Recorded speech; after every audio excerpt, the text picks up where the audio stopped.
Burkina Faso remporte la Coupe panafricaine des débats avec 16,4 points sur 20. La finale a opposé le Burkina Faso au Togo.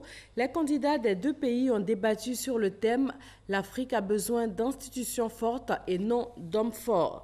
Sephora Zegui et Herman Yamia.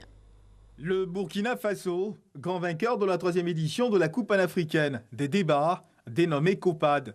Sur la question « L'Afrique a besoin d'institutions fortes et non d'hommes forts », le pays des hommes intègres répond. Pendant longtemps, nous avons laissé l'Afrique entre les mains de personnes qui se disaient fortes.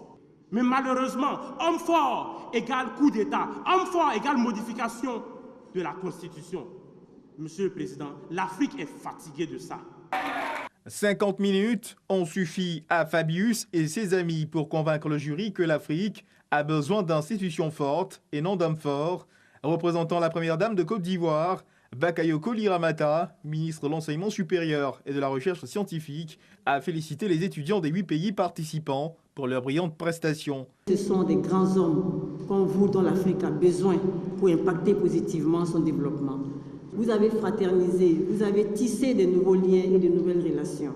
Vous avez acquis de nouvelles connaissances et de nouvelles expériences. Votre participation à cette compétition de haut niveau vous confère davantage de responsabilités. Responsabilités vis-à-vis de vous-même quant à votre promotion future. Diankounda Traoré, ex-président du Mali, a réitéré les encouragements de la première dame de son pays à la Côte d'Ivoire et aux jeunes débatteurs. Vous avez visité l'histoire et vous vous êtes évertué à nous montrer, au cours de vos échanges, que la richesse de certaines nations, de certaines cultures, ont été forgées d'abord par des leaders à poigne, déterminés, se fixant un cap et se donnant les moyens pour l'atteindre.